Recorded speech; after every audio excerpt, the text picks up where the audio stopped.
Hey YouTubers, this is Slaren. I just got my baby Axolotl yesterday. He's about 3 inches. He's the wild type, so he's kind of like a lighter brown with black spots. Um, I actually just set his tank up about 2-3 days ago. It's been an existing tank, but I just kind of changed it up to suit his needs a little bit better. Um, and so he's somewhere in there. I'll show you a bit later.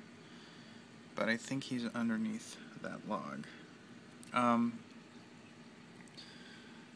so, what I'm actually doing is I'm adding these little trays, these little ceramic trays in there, and I'm putting little algae wafers. And the reason I'm doing this is because I was reading up that the little Malaysian trumpet snails that I have, let's focus, yeah, these guys, and they're in there as well. They're actually really great for kind of digging around in there, taking the excess oxygen that's like trapped little air gas bubbles inside of the sand. They also will eat some of the leftovers, but it's usually just best to kind of like vacuum that up after you feed them, after you feed your fish. But I've had these guys for about, I want to say a little over 3 years, and so they kind of just been procreating a lot. And I started last night, and what I did is, just what I told you, the algae wafers in there. And so once it's kind of full, I transfer them to this tank, and this is actually my 2.5 gallon tank right now. I know it's a little dirty. I just need to add some more water. And this is where I keep my snails. And there's a Chinese or a Japanese algae eating shrimp. And I also have a couple ghost shrimp in there.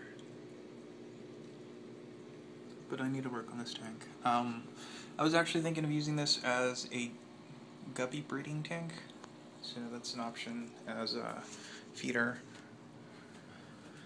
And but then I was also reading up that I could probably also use white-cloud minnows as feeders. These guys won't really pick on like the gills or anything. They're kind of just in there, but they are fast.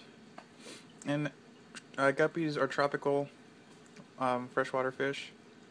White-cloud minnows actually do a lot better with the colder water, because axolotls need to have the maximum 75 degrees Fahrenheit. So, as you can see, mine's actually used to be closer to 80 because it was more tropical, and I lowered the temperature. So if you have air conditioning, that works pretty well. And I also took the top off, which I know is a bad idea for right now because I've got these guys. And this is actually, these are African butterfly fish. So, and I think they're more tropical too, so I need to transfer them over to another tank soon. But they are pretty cool little guys. I got them about, I want to say about 2 months ago. They've been doing pretty well. I feed them fish flakes, shrimp pellets, bloodworms, and in this tank right now I have a couple ghost shrimp that are, I think they're hiding, so they're in there somewhere, and there's a couple. There's one right there. Going for the algae wafer or not. And also to help control the temperature, you generally want to keep your tank away from windows. So this is actually the only place I could keep my tank. So I think that's pretty much it. These guys originate from Mexico. They're actually endangered in the wild. but they're doing pretty well in captivity, and I got mine from a breeder for 20 bucks. And again, he's about 3 inches, so he's looking pretty cute right now. And I'm also having a hard time debating, well, just trying to think of a name for him. I heard Axel's actually a pretty common name for these guys, or Axie or something, so I was thinking Roscoe, Benjamin, Mudkip, but you guys can feel free to add your own names in there, so just give me ideas. Oh, so as far as substrate goes, you generally want to stay away from gravel. You know, like pea gravel, the little tiny ones that you get for regular fish. They'll actually eat that sometimes, because when they eat, they kind of just suck everything in. So you want to stay away from smaller rocks. So usually big rocks like this work fine. Some people don't like to have anything at the bottom at all, which I guess is also really easy.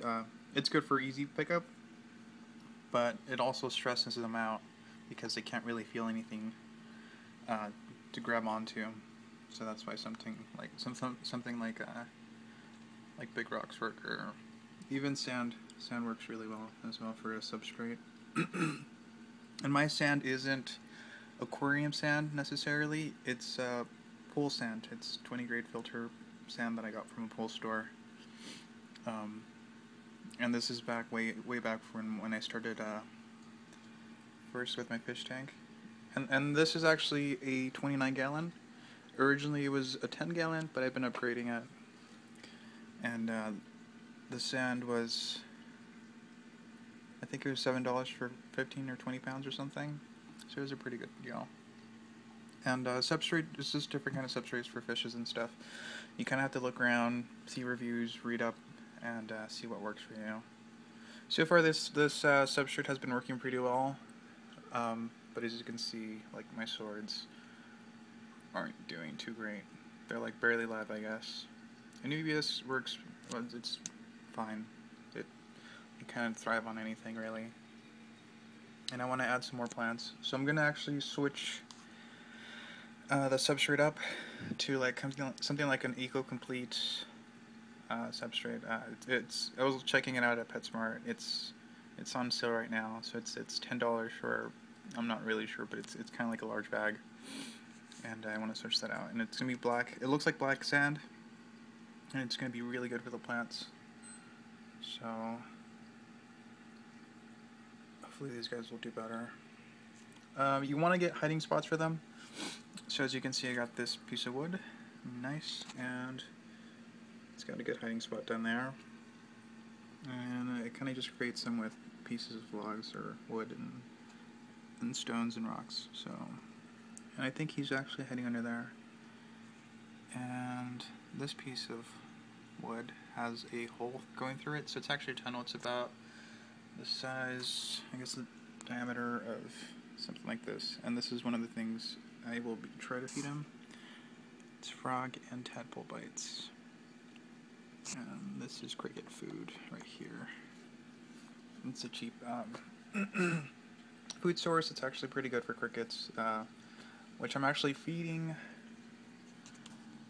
my toads. So I've got toads in there, and I'll put another video up on that later.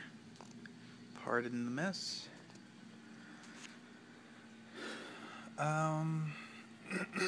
So feeding, usually what I'm actually doing today is I've got some bloodworms in there.